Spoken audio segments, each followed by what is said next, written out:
আসসালামু আলাইকুম ওয়া রাহমাতুল্লাহি ওয়া বারাকাতুহু বিসমিল্লাহি ওয়াল হামদুলিল্লাহি ওয়াস সালাতু ওয়াস সালামু আলা রাসূলিল্লাহ ওয়া আলা আলিহি ওয়া আসহাবিহি ওয়া মান ওয়ালা ওয়া বা'দ ফাকাদ ক্বালা আল্লাহু তাআলা ফিত তানজিলিল আজিজ ওয়া ফুরকানিহিল কাদীম আউযু বিল্লাহি মিনাশ শাইতানির রাজীম বিসমিল্লাহির রাহমানির রহিম ওয়া আবুদুল্লাহ ওয়া লা তুশরিকু বিহি শাইআন ওয়া বিল ওয়ালিদাইনি ইহসানা وبذي القربى واليتامى والمساكين والجار ذي القربى والجار الجنب والصاحب بالجنب وابن السبيل وما ملكت أيمانكم إلى آخر الآية।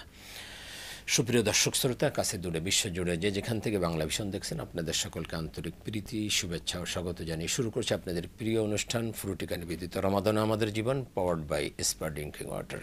আর আপনাদের সাথে রয়েছে আমি নাজির মাহমুদ। দর্শক, আপনিও চাইলে আমাদের এই ফোন ইন অনুষ্ঠানে সরাসরি অংশগ্রহণ করতে পারেন। সেজন্য আমাদের এস কলেজের নাম্বারগুলো আছে, সেখানে আপনাকে ফোন করতে হবে। দর্শক, আপনারা জানেন যে আমরা প্রতিদিন এই সময় আপনাদের সামনে উপস্থিত হই, সমসাময়িক রমজান রিলেটেড এবং জীবন ঘনিষ্ঠ কোনো বিষয় নিয়ে আলোচনা করি আর আপনাদের প্রশ্নের জবাব দিয়ে থাকি। আজও আমরা তেমন একটি গুরুত্বপূর্ণ বিষয় নিয়ে আলোচনা করব, তা হলো রমাদানে আত্মীয় স্বজন ও প্রতিবেশীর প্রতি আমাদের করণীয়। দর্শক, এই বিষয়ের উপর আলোচনার জন্য আমাদের মাঝে দুজন বিশিষ্ট ইসলামী চিন্তাবিদ উপস্থিত হয়েছেন। চলুন তাদের সাথে পরিচিত হয়ে। আমাদের সাথে রয়েছেন বিশিষ্ট ইসলামী চিন্তাবিদ, শিক্ষাবিদ এবং গবেষক, মিডিয়া ব্যক্তিত্ব হযরত মাওলানা ডক্টর হাফেজ এবিএম হিজবুল্লাহ, অধ্যাপক, ইসলামী বিশ্ববিদ্যালয়, কুষ্টিয়া। আসসালামু আলাইকুম ওয়া রাহমাতুল্লাহ। ওয়ালাইকুম আসসালাম ওয়া রাহমাতুল্লাহি ওয়া বারাকাতুহু।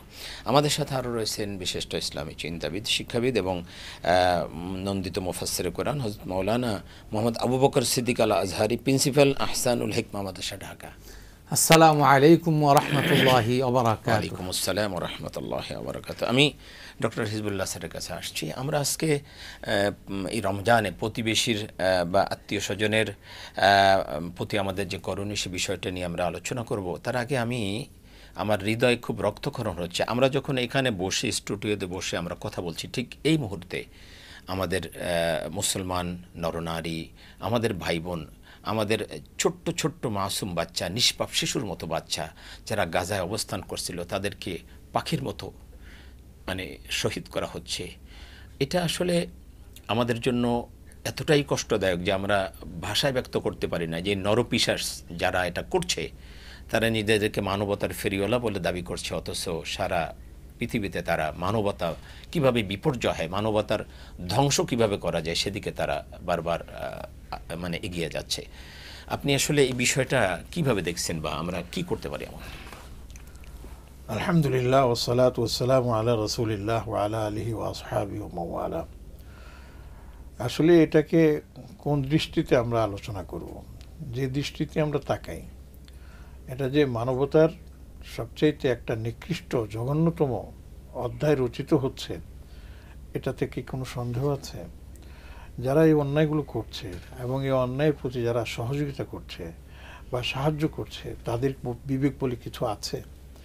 সাধারণভাবেও তো একজন মানুষ আরেকজন মানুষের উপর অন্যায়ভাবে তো দূরে থাক, যদি প্রয়োজনও পড়ে তারপরেও তো এই ধরনের জঘন্যতম আচরণ করে না। তারও নির্দিষ্ট কতগুলো নিয়ম কারণ আছে। আমি এই জন্য একটা কথা বলি যে ফিলিস্তিনিদের উপর বা গাজাবাসীদের সমর্থন করার, এর জন্য মুসলমান হওয়ার দরকার নেই। সামান্যতম মানবতা বোধ যার মধ্যে আছে, সেটাই বলতে চাচ্ছিলাম যে দেখুন, আজকে তো দেখেছি জাতিসংঘ মহাসচিব তিনিও বলছেন যে গাজায় তোমরা এই হত্যাযজ্ঞ বন্ধ করো বলছে, কিন্তু কে শোনে কার কথা?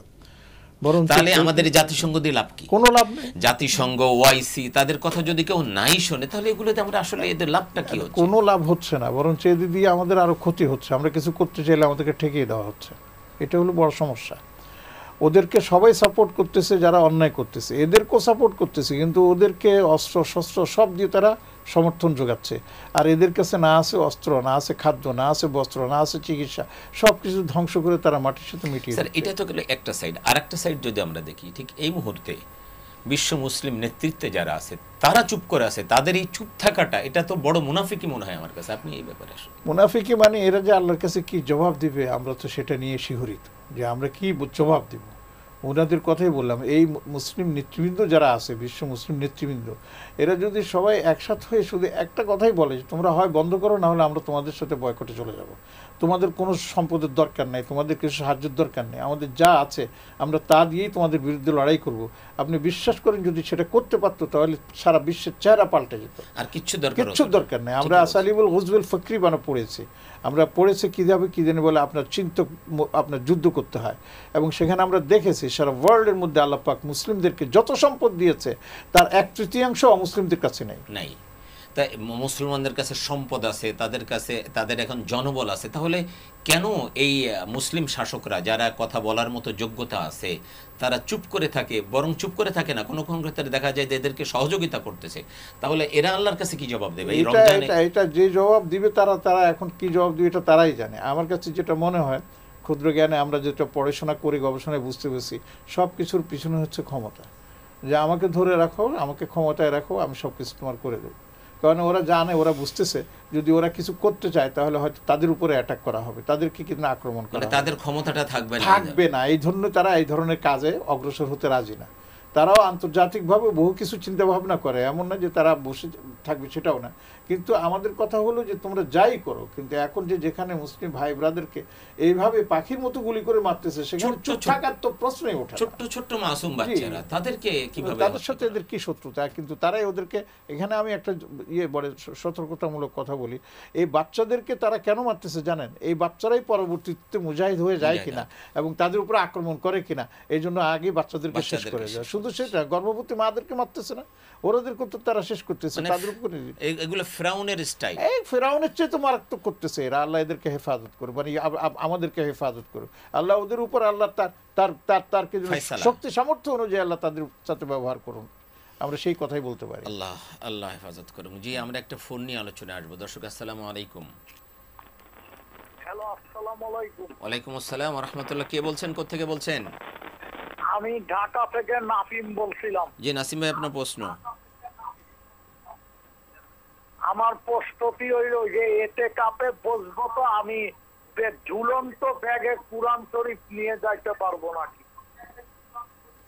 জি, আপনি আমাদের সাথে থাকুন, আমরা আলোচনায় যাব ইনশাল্লাহ। স্যার, আজকে আমরা যে আলোচনা, আমাদের যে শিরোনাম রয়েছে যে রমাদানে আসলে আত্মীয় স্বজন প্রতিবেশী তাদের প্রতি আমাদের কি করণীয় আছে, আপনি যদি বলতেন। এটা তো অনেক কিছুই আমাদের করণীয় আছে। আল্লাহ রাব্বুল আলামিন সিলায়ে রহমির তো আলাদা মর্যাদাই রেখেছেন। হাদিসের মধ্যেও আসছে যে সিলায়ে রহমি আল্লাহর কাছে বলবে, মান ওয়াসালানি ওয়াসালাহুল্লাহ ওয়া মান কাতাআনি কাতাআহুল্লাহ। যারা কিদের সিলায়ে রহমি করে আল্লাহ পাকের সাথে তাদের সম্পর্ক জুড়ে দেয়, আর যারা বিচ্ছিন্নতা চলে যায় আল্লাহর সাথে সম্পর্ক কেটে যায়। শুধু সেটা না, আল্লাহ রাব্বুল আলামিন আমাদেরকে আমাদের আত্মীয় স্বজনের দায়িত্ব পালন করার জন্য আলাদাভাবে আমাদেরকে দায়িত্ব দিয়ে রেখেছেন। রাসূল করিম সাল্লাল্লাহু আলাইহি ওয়াসাল্লামও তার হাদিসের মধ্যে অনেক হাদিস রয়ে গেছে যেখানে আত্মীয় স্বজনের প্রতি খোঁজ খবর রাখা, তাদের সুখে দুঃখে সহমর্মিতা প্রকাশ করা, এই জন্য তো হাদিসের মধ্যে রয়ে গেছে। আর বিশেষ করে রমাদান মাসে তো আমাদের দায়িত্ব আরও অনেক গুণে বেড়ে যায়। আমাদের অনেক আত্মীয় স্বজন আছে, এমনকি আমাদের ভাই বোন আত্মীয় যারা আছেন, বিশেষ করে প্রতিবেশীও যারা আছেন, বা সিরিয়ালিটি যদি আমরা যাই তাহলে আমরা দেখব যে তাদের অনেকেরই অনেক কিছুর অভাব রয়েছে। কাজেই তাদেরকে খাদ্য দিয়ে হোক, বস্ত্র দিয়ে হোক, যেভাবে হোক, এ রমাদানকে কেন্দ্র করে, শুধু রমজান কেন্দ্রিক কেন বলবো, আমি বলবো সারা বছর ব্যাপী যাদের সামর্থ্য আছে তারা যেন এগিয়ে, সারা বছরই তো আসলে তাদের পাশে থাকা দরকার, বিশেষ করে রমজানে আরো বেশি থাকা দরকার। তারা ঠিকমতো ইফতার করতে পারছে কিনা, সাহারি খেতে পারছে কিনা, তাদের ঈদ সামনে আসতেছে, আমরা শহর কেন্দ্রিক জীবনযাপন করছি, গ্রামে যারা আছে তাদের সব ব্যাপারে আসলে আমাদের চিন্তা ভাবনা করা উচিত। জি, ধন্যবাদ। আমি আবারও আপনার কাছে আসবো। আমি আসছি আজহারি সাহেব আপনার কাছে। আল্লাহ রাব্বুল আলামিন যে আত্মীয়দের দায়িত্ব আমাদের উপরে দিয়েছেন, আল্লাহর হাবিব সাল্লাল্লাহু আলাইহি ওয়াসাল্লাম বলেছেন, লা ইয়াদখুলুল জান্নাতা কাতিউ রাহমিন, আত্মীয়তার সম্পর্ক ছিন্নকারী জান্নাতেই প্রবেশ করবে না। কি মারাত্মক কথা। সুতরাং আত্মীয়দের সাথে সম্পর্ক রাখা, আমরা যদি আরেকটা হাদিস দেখি, আল্লাহর রাসূল বলেছেন, আল্লাহি লা ইউমিনু আল্লাহি লা ইউমিনু আল্লাহি লা ইউমিনু, কিলা মান ইয়া রাসূলুল্লাহ, ক্বালা আল্লাযী লা ইউমিনু জারহু বাওয়াইকাহু। আল্লাহর কসম ওই ব্যক্তি মুমিন নয়, আল্লাহর কসম ওই ব্যক্তি মুমিন নয়, আল্লাহর কসম ওই ব্যক্তি মুমিন নয়। রাসূল সাল্লাল্লাহু আলাইহি ওয়াসাল্লাম তিনবার কসম করে বলছেন। সাহাবারা ভীত হয়ে গেলেন, বললেন, ইয়া রাসূলুল্লাহ, কোন সে ব্যক্তি? তিনি বললেন, যার অনিষ্ট থেকে তার প্রতিবেশী নিরাপদ। তাহলে প্রতিবেশীদের উপর আমাদের করণীয় অনেক কিছু আছে, আত্মীয়দের সাথে আছে। আপনি এই দুইটা হাদিস নিয়ে যদি একটু কথা বলতেন। বিসমিল্লাহি ওয়াসসালাতু ওয়াসসালামু আলা রাসূলিল্লাহ ওয়া বাদ। আজকের যে প্রসঙ্গ সেই প্রসঙ্গটা একেবারেই সমসাময়িক জি এবং আমার মনে হয় যে এই প্রসঙ্গ থেকে আমরা যখনই সরে গিয়েছি তখনই আমাদের সমাজের বিশৃঙ্খলা তৈরি হয়ে গিয়েছে। এবং এই গাজা প্রসঙ্গে আপনি যে শুরু করেছিলেন একেবারে ঠিক এই জায়গা থেকেই কিন্তু আমাদের মূল প্রবলেমটা শুরু। যেমন আল্লাহ সুবহানাহু ওয়া তাআলা পবিত্র কোরআনে বলেছেন ইয়াসিন ওয়াল কুরআনিল হাকিম ইন্নাকা লামিনাল মুরসালিন। ইয়াসিন বলে কোরআনের কসম খেয়ে বলেছেন এবং সেই কোরআন যেটা হলো বিজ্ঞানময় কোরআন। রাইট। আমরা আসলে এই যে বিজ্ঞানময় কোরআন আমরা এটাকে মনে করি এবং কোরআনকে আমরা সকল জ্ঞানের উৎস মনে করি, যে ঐশী জ্ঞান সকল জ্ঞানের উৎস। এই জ্ঞান থেকে আমরা কিন্তু অনেক দূরে সরে যাচ্ছি। কবি নজরুলের ভাষায় আমরা যদি একটু কথা বলতে চাই, বিশ্ব যখন এগিয়ে চলেছে আমরা তখনও পিছে, বিবি তালাকের ফতুয়া খুঁজছি কোরআন হাদিস চুষে। কোরআন হাদিসের মধ্যে কি শুধু এই জিনিসগুলি আছে? বিজ্ঞান নিয়ে কি কোনো কথা নেই? আজকে মুসলিম বিশ্ব কেন চুপ? মুসলিম বিশ্ব এই জন্য চুপ, মুসলিম বিশ্বের কাছে প্রচুর সম্পদ আছে বাট তাদের কাছে কোনো প্রযুক্তি নেই, হেকমত নেই।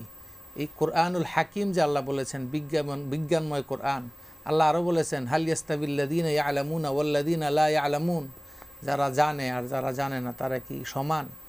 তো যাই হোক, এই খুব সুন্দর একটি আলোচনা আজকে আমার মনে হয় যে সামনের দিকে বাড়বে। যে আপনি যে দুইটা হাদিস বলেছেন যে আল্লাহ রাসূল সাল্লাল্লাহু আলাইহি সাল্লাম এতভাবে বলেছেন, এত সুন্দর করে বলেছেন, এত সতর্কতার সাথে বলেছেন যে সে জান্নাতে প্রবেশ করতে পারবে না। এখন আত্মীয়তার সম্পর্ক ছিন্নকারী জান্নাতে প্রবেশ করতে পারবে না। আল্লাহ রাসূল সাল্লাল্লাহু আলাইহি সাল্লাম আরেকটি হাদিসে বলেছেন, আবু হুরায়রা রাদিয়াল্লাহু তাআলা আনহু থেকে বর্ণিত, আল্লাহ রাসূল সাল্লাল্লাহু আলাইহি সাল্লাম বলেছেন যে মান কানা ইউমিন বিল্লাহি ওয়াল ইয়াউমিল আখিরি ফালইউকরিম দাইফাহু।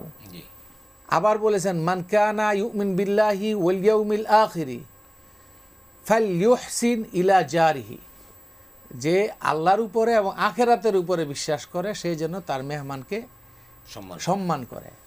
এবং আরও বলেছেন যে আল্লাহর উপরে এবং আখিরাতের উপরে বিশ্বাস করে সে যেন তার প্রতিবেশীর সাথে সুব্যবহার করে। দেখেন, আল্লাহর প্রতি বিশ্বাস এবং আখিরাতের প্রতি বিশ্বাস এটা কিন্তু ইমানের মূল অংশের মধ্যে একটা। 7টা যে মূল অংশ আছে সেই 7 মূল অংশের মধ্যে একটা। এখন আমরা আসলে প্রতিবেশীর সাথে কিভাবে ভালো ব্যবহার শুরু করতে পারি, সেই জন্য আল্লাহ রাসূল সাল্লাল্লাহু আলাইহি সাল্লাম কিন্তু সেটাও শিখিয়ে দিয়েছেন। মুসলিম শরীফের একেবারে সহিহ হাদিস, লিল মুসলিমি আলাল মুসলিমি সিত্তু খিসাল। আমি এখানে আসবো, একটা ফোন নিয়ে আসবো। জি দর্শক আসসালামু আলাইকুম। হ্যালো হ্যালো, আসসালামু আলাইকুম।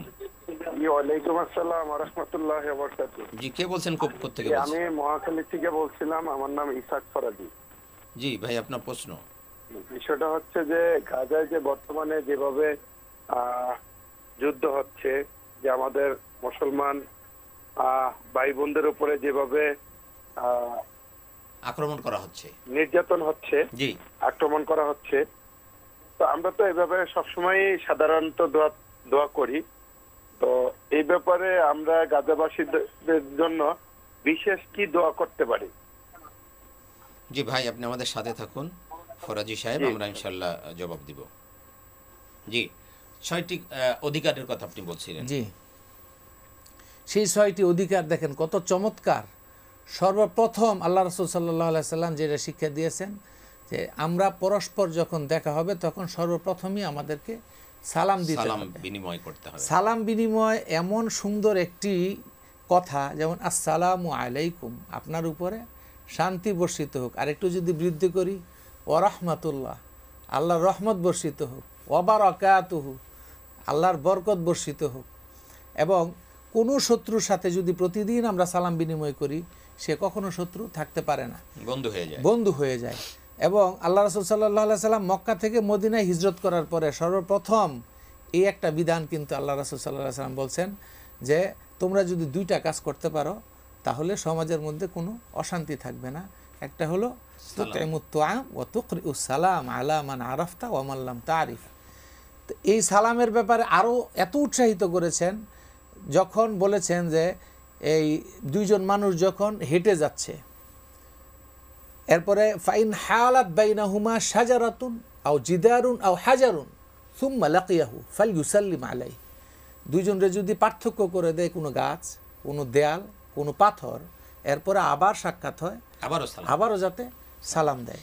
এবং সালামের মধ্যে কিন্তু এই সালাম দেওয়া কে কাকে সালাম দেবে, ইউসাল্লিমুস সগীর আলাল কাবীর ওয়াল মারু আলাল মাশি, এভাবে কিন্তু এগুলি শিক্ষা দিয়েছে, বর্ণনা করা হয়েছে। হ্যাঁ বর্ণনা জি, করেছে। আপনার কাছে আমি আসবো আবার ইনশাল্লাহ। আমি একটু হিজবুল্লাহ স্যারের কাছে আসছি, দুইটা প্রশ্ন নিয়ে আসছি। আমাদের নাসিম ভাই নিয়মিত একজন দর্শক, তিনি প্রশ্ন করছেন যে এতেকাফে উনি যাবেন, তো ব্যাগ যে কাঁধে ঝুলায় নিয়ে যাবেন, এই ব্যাগের মধ্যে উনি কোরআন শরীফ রাখতে পারবেন কিনা?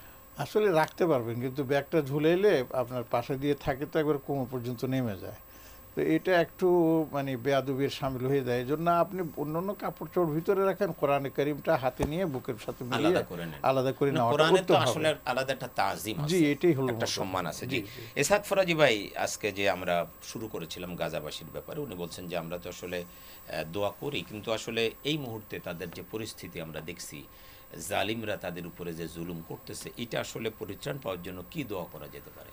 আসলে এর জন্য নির্ধারিত কোনো দোয়া তো নেই। দোয়া আমরা যেটা করতে পারি সেটা হচ্ছে যে আমরা আমাদের মহান রব্বুল আলমিনের দরবারে আমাদের ভাই বোন গাজাতে যে অসহায় মানে অবস্থায় আছেন, আল্লাহ যেন তা থেকে তাদেরকে উত্তরণের ব্যবস্থা করেন, এবং জালিমদেরকে আল্লাহ পাক যেন পাকড়াও করেন, এবং এই জালিমের জুলুম থেকে আল্লাহ তাদেরকে যেন হেফাজত করেন, এবং বিশেষ করে এই জালিমদেরকে আল্লাহ পাক যেন নিশ্চিহ্ন করে দেন। আমরা এখন তো আসলে আমরা ভোর রাত্রে উঠি তাহাজ্জুদের সময়, আমার মনে হয় তাহাজ্জুদে সবাই একটু দোয়া করা দরকার। জি, এটা তো আছে, তাহাজ্জুদে দোয়া করলে সেই দোয়া আল্লাহ বেশি করা যায়। এবং আমরা তো এখন তারাবির পরে বেতরের নামাজ পড়ি, বেতরের নামাজের অবশ্য আমরা তো মানে উচ্চস্বরে দোয়া কুনুত পড়ি না। আমার তো মনে হয় যে এটা নিয়েও ভাবা দরকার যে উচ্চস্বরে দোয়া করা যায় কিনা। আবার কুনুতে নাজিলা আছে, কুনুতে নাজিলাও আছে, সেটাও পড়া যায়, ফজরের সময় সেটা পড়া যায় কিনা, এ নিয়েও আমরা ভাবতে পারি। কুনুতে নাজিলা পড়া, তারপরে ভোর রাত্রে যে দোয়া করা, বুখারীর হাদিস যা আল্লাহ পাক প্রথম আসমানে আপনি নেমে আসেন, সেখানে আমরা দোয়া করতে পারি। আমার মনে হয় যে বেশি বেশি আমাদের আসলে আমাদের এই ভাই বোনদের জন্য দোয়া করা দরকার। এই ছাড়া তো আর আমরা অন্য কোনো পথ দেখছি না ইনশাআল্লাহ। বাকারা লাস্টের যে আয়াতটা আছে, রব্বানা লা তুহাম্মিলনা মা লা তাকাতা লানা ওয়াফু আন্না ওয়াগফির লানা ওয়ালা তাহমিল আলাইনা ইসরান কামা হামালতাহু আলাল লাযিনা মিন ক্বাবলিনা। আসলে দোয়া তো আমাদেরকে করতেই হবে, আল্লাহর সাহায্য ছাড়া তো মুমিনের পরিত্রাণ পাওয়ার কোনো উপায় নেই, কোনো রাস্তাই নেই। সেই শিক্ষা তো আল্লাহ সুবহানাহু ওয়া তাআলা আমাদেরকে বদরে দিয়েছেন, হুনাইনে দিয়েছেন, সব সময় দিয়েছেন। তবে আমাদেরকে, আমি বারবারই বলবো, সব সময় বলেছি, এখন বলছি, বলবো যে আমাদেরকে কিন্তু প্রস্তুত হতে হবে তাদেরকে প্রতিহত করার জন্য। আমাদেরকে এটা তো আল্লাহ পাক, স্যার এটা তো আল্লাহ পাক আমাদেরকে কোরআনে বলে দিয়েছেন, ওয়া আইদ্দু লাহুম মাসতাতাতুম মিন কুওয়া। এবং এটার জন্য আমি বলি, আমার এক উস্তাদ ছিলেন শেখ আবু বকর জাবের আল জাযাইরি রাহিমাহুল্লাহ মুখতার হোসেন, উনি বলছেন এই আয়াত দ্বারা প্রমাণিত হয়, যেটা আমাদের আজকে এসে বলতেছিলেন, মুসলিম বিশ্বের জন্য কি জানি বলে এখন প্রযুক্তি ব্যবহার করে আধুনিক অস্ত্র উদ্ধার মানে আপনার প্রস্তুত করা এখন ফরজ হয়ে গেছে, ফরজ হয়ে গেছে। আমি জানি, এটা বলতেছি আমি ইতিহাস থেকে বলতেছি যে সৌদি আরব সহ অন্যরাও এই অস্ত্র তৈরি করার জন্য অনেক পদক্ষেপ নিচ্ছে, কিন্তু অন্যরা দেয় নাই। ওরা বলে তোমাদের অস্ত্রের দরকার নেই, তোমাদের রক্ষা করবো আমরা, আজ আমাদের অস্ত্র থাকতে যারা এই অস্ত্র বানাতে যায় তাদের উপরে যেমন নির্যাতন করে, যেমন ইরাকে তারা অস্ত্র আছে, মানে পারমাণবিক চুল্লি আছে, এটা বলে বলে ইরাককে ধ্বংস করে, অথচ কিছুই পাওয়া যায়। ইরানের উপরে এখন সেই একই কাজ করতেছে। সুতরাং এরা হলো ওই মানে চর দখলের সেই মোড়লদের মতো, যে লাঠি শুধু আমাদের হাতে থাকবে, তোমাদের থাকতে পারবে না, তোমরা কিছু করবে না, বাস কথা। লাঠি যা দরকার আমরা ঘুরাবো, তোমরা শুধু চুপ করে থাকবা। ওরা চর দখলের সেই লাঠিয়াল বাহিনীর মতো, আল্লাহ পাক খারাপ বালহুম আদল, তার চেয়েও নিকৃষ্ট। জি, আপনাদের ধন্যবাদ। আমরা একটা ছোট্ট বিরতি নেব। প্রিয় দর্শক, আমরা অত্যন্ত জীবন ঘনিষ্ঠ আলোচনা শুনছিলাম, বাদবাকি আলোচনা শুনবো। আপনারা দেখছেন ফুরুটিকে নিবেদিত রমাদান আমাদের জীবন, পাওয়ার্ড বাই এসপার ড্রিঙ্কিং ওয়াটার। আমরা ছোট্ট বিরতিতে যাচ্ছি, ফিরব অল্পক্ষণ পরেই।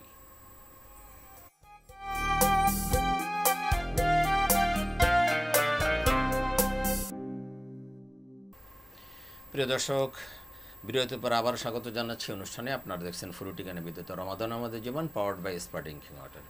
আমরা আলোচনা করছিলাম আত্মীয় স্বজন এবং প্রতিবেশীদের প্রতি আমাদের করণীয়, বিশেষ করে রমাদানে। স্যার, আমি একটা হাদিস নিয়ে একটু আপনার কাছে আসবো। আল্লাহ রাসূল সাল্লাল্লাহু আলাইহি ওয়াসাল্লাম বলছেন যে ওই ব্যক্তি মুমিন নয় যে নিজে পেট পুরো খেলো আর অথচ তার প্রতিবেশী না খেয়ে থাকবে। তাহলে এটা তো আসলে প্রতিবেশীদের প্রতি কি পরিমাণ আমাদের দরদ থাকা দরকার, আমাদের মানে কত বড় দায়িত্ব থাকা দরকার স্যার আমাদেরকে। যদি আসলে এটা তো আমাদের নবীজি সাল্লাল্লাহু আলাইহি ওয়াসাল্লাম যে মানবতার নবী ছিলেন, এখান থেকে সেটা প্রমাণ পাওয়া যায়। নবীজি সাল্লাল্লাহু আলাইহি ওয়াসাল্লাম তার জীবনে আমরা যতটুকু পড়েছি জেনেছি আজ পর্যন্ত কেউ বলতে পারবে না যে তিনি ব্যক্তিকেন্দ্রিক ছিলেন, বরঞ্চ তিনি সবসময় ছিলেন উম্মত কেন্দ্রিক। সবসময় তিনি উম্মতকে নিয়ে ভাবতেন। সে কোন পর্যায়ে সেটা বিবেচনা, তিনি ছোট বড় এমনকি মহিলা পুরুষ ছোট বাচ্চা সবাইকে নিয়ে ভাবতেন। আর এই জন্যই তিনি দেখেছেন, সমাজের অবস্থা দেখছেন, প্রতিবেশীদের অবস্থা দেখেছেন। এই জন্যই তিনি আমাদেরকে দিক নির্দেশনা দিয়েছেন যে তুমি ঘরে বসে পেট পুরে খাবে আর তোমার প্রতিবেশী না খেয়ে থাকবে, এটা তো হতেই পারে না, মুমিন হতেই পারে না। এবং এটা মুমিন মানে পূর্ণাঙ্গতা, সেই ইমানের চরিত্র, এটা হতে পারে না, এটা হতে পারে না। এবং আরো মজার ব্যাপার হচ্ছে দেখেন, ওয়াজারুহু কি দিন বলে জাওয়ান, যে তার প্রতিবেশী সে ভুকা থাকবে। এখানে মুসলিম অমুসলিমের কথা বলা বড় একটা দিক আছে, প্রতিবেশী হতে পারে অমুসলিম হতে পারে মুসলিম। হ্যাঁ হ্যাঁ, মাসআলার দিক থেকে কিছু কিছু বিষয় হয়তো ভিন্নতা আছে, কিন্তু সে তো আমভাবে সাধারণভাবে সেও তো আমাদের কি যেন বলে সহযোগিতা পাওয়ার যোগ্য। যদি আমরা দেখি সেও আদম সন্তান, সেও ভাই। তো এইভাবে আমাদেরকে আল্লাহ রাসূল সাল্লাল্লাহু আলাইহি ওয়াসাল্লাম আমাদেরকে দিক নির্দেশনা দিয়েছেন যে তোমরা তোমাদের প্রতিবেশীরও খোঁজ খবর নাও। ওই হাদিসটাও কিন্তু এরকম বলছে যে ওই ব্যক্তি মুমিন নয় যার অনিষ্ট থেকে তার প্রতিবেশী নিরাপদ। এখানেও কিন্তু মুসলমান ও মুসলিম কোনো কথা না। তাহলে এখানে দুইটা বিষয়, একটা হলো প্রতিবেশীকে সাহায্য করার জন্য আল্লাহর হাবিব এভাবে বলেছেন যে তাদের ক্ষতি করা যাবে না, সেটা ক্ষতি করা যাবে না, যদি করো তাহলে তুমি মুমিন না। সাংঘাতিক কথা। সুতরাং আমরা প্রতিবেশীর সাথে সেরকম আচরণ করছি কিনা সবসময় আমাদেরকে সেটা ভাবতে হবে এবং সে নিয়ে আমাদের চিন্তাও করতে হবে। এবং প্রতিবেশী আরেক হাদিসে আসছে যে আল্লাহর কাছে ওই ব্যক্তি উত্তম যে তার প্রতিবেশীর কাছে উত্তম। জি জি, খায়রুকুম খায়রুকুম জারুকুম, যে এইভাবে বোঝা আছে হাদিসটা, আপনি যেভাবে বলেছেন। জি, তাহলে এগুলো তো আমাদেরকে চোখে আঙ্গুল দিয়ে দেখিয়ে দেয় যে আসলে প্রতিবেশীর সাথে আমার আচরণটা কেমন হওয়া দরকার। জি ধন্যবাদ। আমি আসছি আজহারি আপনার কাছে, যে আমরা আজকে যে বিষয় নিয়ে আলোচনা করছি আত্মীয় স্বজন। আমরা অনেকে শহরে থাকি, গ্রামে আমাদের আত্মীয় স্বজন আছে। বিশেষ করে এখন একটা সিজন যাচ্ছে, আমরা অনেকে জাকাত দিই, এরপরে সামনে ফেতরা দিই। আমাদের গরিব আত্মীয় স্বজন আছে, সবাই যে বড় লোক তা না, প্রতিবেশী আছে অনেক গরিব। আমরা আসলে তাদের ব্যাপারে কি করতে পারি, কতটুকু হেল্প করতে পারি? এই জায়গাটায় আমাদের সর্বোচ্চ হেল্প করতে হবে। এটা হলো নৈতিক দায়িত্ব। একটা হলো যে আমাদের নিজের অর্থ থেকেই তো তাদেরকে সহযোগিতা করতে হবে। আরেকটা হলো যেহেতু আমরা এই সময়টায় এই জাকাত ফেতরার টাকাগুলি দিয়ে থাকি, সেই জন্য যাদেরকে দিলে জাকাতের এমন অবস্থায় নিয়ে যাওয়া যেন তার জন্য জাকাত খাওয়া আগামী বছর না লাগে। যাদের সামর্থ্যবান এমন আছে, সামর্থ্য আছে যে আমরা আমাদের নিকটাত্মীয়দেরকে বেছে বেছে ওদেরকে এমন একটা জায়গায় নিয়ে যাওয়া। আমরা এটা সমাজে দেখি যে কারো যদি ধনী কোনো এই আত্মীয় থাকে বা তার স্ট্যাটাস যদি সমাজে অনেক হাই থাকে এবং তার কাছের আত্মীয়গুলো যদি একটু গরিব অবস্থায় থাকে, তারা কিন্তু তার মর্যাদা নিয়ে এই সমাজে চলতে চায়। সমাজে চলতে গিয়ে তারা কারো কাছে হাতও পাততে পারে না, কারো কাছ থেকে কিছু চাইতেও পারে না। তখন সেই ধনী এবং ইস্টাবলিশড যাই আত্মীয় স্বজন আছেন তাদের উপর দায়িত্ব হয় যে তাকে সহযোগিতা করা। এবং আল্লাহ রাসূল সাল্লাল্লাহু আলাইহি ওয়াসাল্লাম বলেছেন একেবারে স্পষ্ট একটি হাদিস, সেটা হলো লা ইউন আহাদুকুম, তোমাদের কেউ প্রকৃত মুমিন হতে পারবে না যতক্ষণ না নিজের জন্য যা পছন্দ করবে তোমার ভাইয়ের জন্য তা পছন্দ করবে। তা আমরা ঈদের মধ্যে খুব ভালো জামা কাপড় পরবো, ভালো জিনিস পরবো, ভালো খাবার খাবো, আর আমার প্রতিবেশী আমার আত্মীয় স্বজন খারাপ কিছু থাকবে, এটা হতে পারে না। জি, আপনাদের উভয়কে অনেক ধন্যবাদ, অনেক চমৎকার কথা বলেছেন। প্রিয় দর্শক, আমরা যদি শেষ হাদিসটা তিনি আমাদের আজহারি সাহেব যেটা বললেন, এটা যদি দেখি আল্লাহ রাসূল সাল্লাল্লাহু আলাইহি ওয়াসাল্লাম, যে তুমি ওই ব্যক্তি মুমিন নয় যে সে তার নিজের জন্য যা পছন্দ করে অপর ভাইয়ের জন্য সেটা পছন্দ করে না। অর্থাৎ আপনি নিজের জন্য এটা পছন্দ করেন যে আপনি যদি দুঃখ কষ্টে থাকেন তাহলে অপর মানুষ আমাকে সহযোগিতা করুক।